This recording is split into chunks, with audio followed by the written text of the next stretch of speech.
यमराज हूं। तुम्हारे पति का अंतकाल आया है, मैं उसे लेने आया हूं। नहीं नहीं यमराज।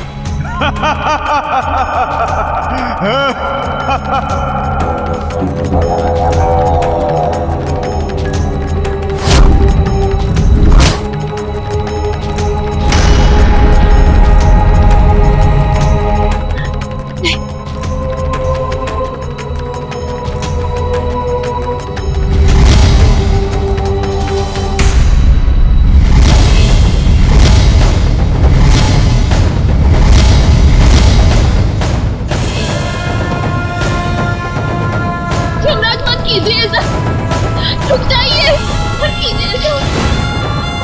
सुनिए मेरी बात यमराज, सुनिए मेरी बात, सुनिए।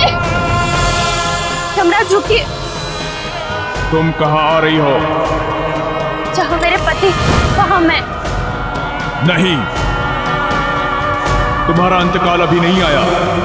तुम यहीं पृथ्वी पर रहो, अपने पति के शव का अंतिम संस्कार करो। जीवित रहते हुए तुम मेरे साथ यमलोक नहीं आ सकती। तो आप मेरे भी प्राण ले लीजिए ताकि मैं अपने पति के साथ यमलोक आ सकूं। ये नहीं हो सकता, तुम्हारी मृत्यु अभी नहीं लिखी है। पर पति के बिना मेरा भी कोई जीवन नहीं। ये तो तू विवाह करते समय भी जानती थी कि सत्यवान 1 साल से ज्यादा नहीं जिएगा, फिर क्यों किया विवाह तुमने?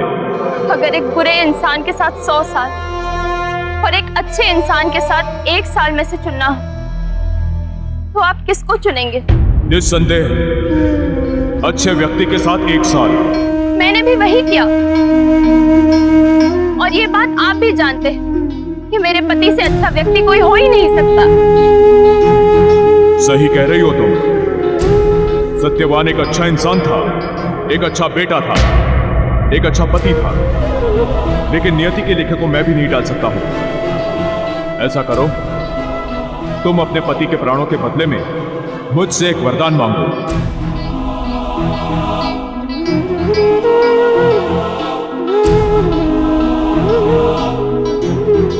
आप मेरे ससुर का खोया हुआ राज्य उन्हें लौटा दीजिए। तथास्तु, लेकिन तुम अपने लिए भी तो कुछ मांग सकती थी। ठीक है, और एक वरदान मांगो अपने लिए।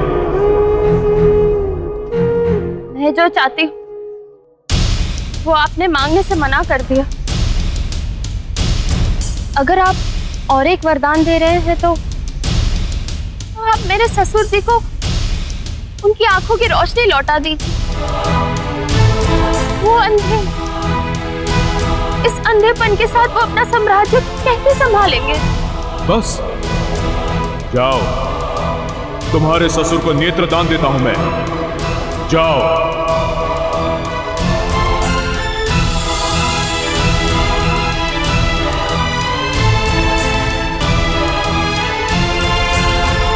तो यमराज ने एक के बजाय 2-2 इच्छाएं पूरी कर दी सावित्री की। आगे बताओ, बताओ, जल्दी बताओ। ये कहानी तो बहुत दिलचस्प होती जा रही है।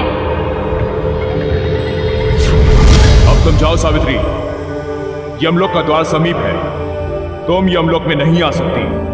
यमराज, बस थोड़ी देर मुझे अपने पति के साथ केवल द्वार तक चल लेने दीजिए। मृत आत्मा के साथ ऐसा मोह मत बांधो सावित्री। अभी तुम्हारे सामने बहुत लंबा जीवन पड़ा है। हाँ, और मुझे वो जीवन अपने सास ससुर की सेवा करते हुए बिताना। उनका और कोई पुत्र भी तो नहीं है। जाओ सावित्री, मैं तुम्हें वरदान देता हूं, तुम्हारे ससुर के और भी पुत्र होंगे।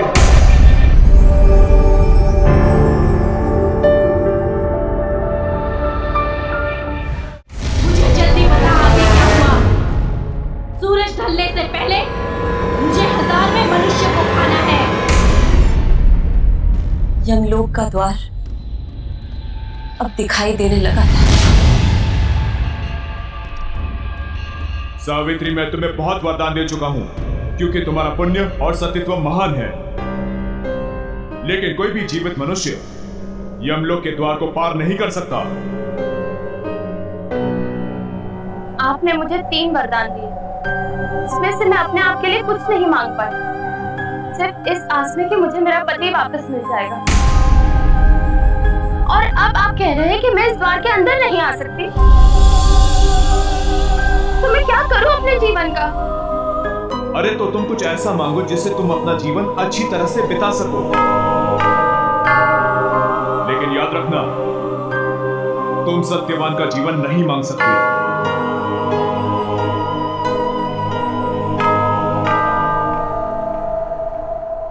तो ठीक,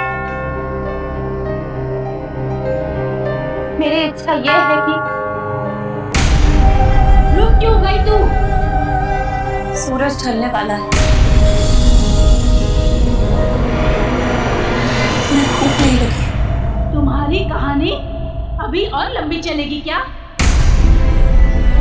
हाँ, क्योंकि इस कहानी की जान अंत में ही है। तुम जानती हो, अंत में सब कुछ ठीक हो जाता है, सब कुछ अच्छा हो जाता है। ऐसी कहानी में सब कुछ अच्छा हो जाता है, ऐसे कैसे?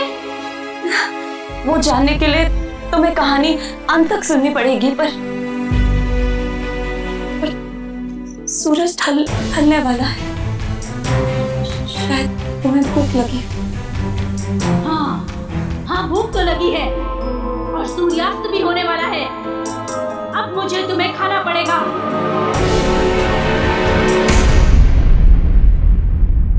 सूरज डूबने को है और दमयंती अभी तक वापस नहीं लौटी। और यदि दमयंती वापस नहीं लौटी तो हम लोग दूसरे द्वार नहीं पहुंच पाएंगे। और यदि हम लोग दूसरे द्वार नहीं पहुंचे तो मुझे मेरे शरीर के अंग नहीं मिलेंगे। मुक्ति मिलने वाली है, श्राप का अंत होने वाला है। तारा द्वार के पहले प्रवेश द्वार के बाधा का अंत होने वाला है। क्या बोल रहा है तू? कौन सी मुक्ति, कौन सा श्राप, क्या अर्थ है इसका? दमयंती वापस आएगी या नहीं? कौन दमयंती? ओह, तो तुझे कुछ याद नहीं रहता। अब ऐसा याद कराऊंगा कि तू सब कुछ भूल जाएगा, परंतु राहुकाल को नहीं भूलेगा। देखो, मैं किसी से डरता नहीं, ना मुझे कोई डरा सकता है। यदि मैं डर भी गया तो तुम्हें मुझे डराकर क्या मिलेगा? मुझे मारकर क्या मिलेगा? पाप लगेगा। एक छोटे आदमी को मारकर पाप लगेगा, पाप लगेगा, पाप लगेगा, पाप लगेगा।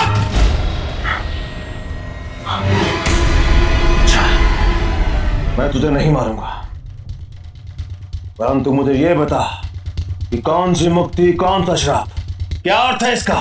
वो शराब जिसका अंत मृतिका के मुख में 1000वें मनुष्य के जाने से होगा, और 1000वीं थी वो जो उत्तर दिशा में गई है। दमयंती! दमयंती! दमयंती, कहाँ हो तुम? दमयंती! अगर इसे वो नहीं मिली जिसे ये ढूंढ रहा है तो ये फिर मेरे पास आएगा, मुझे आंखें दिखाएगा, मुझे डराएगा। इससे पहले कि वो मेरे पास आए मैं निकल जाता हूँ।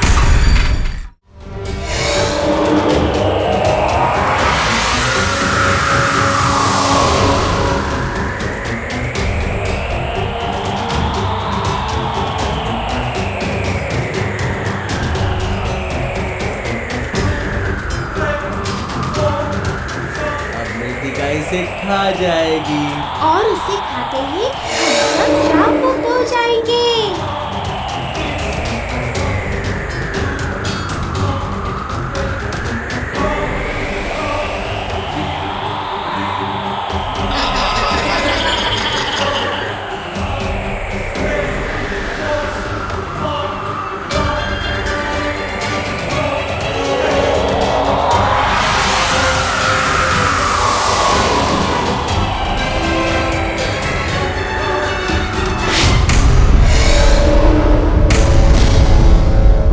मेरे श्राप का अंत, मेरी प्रतीक्षा का अंत। अब मैं दोबारा पहले जैसी सुंदर बन जाऊंगी।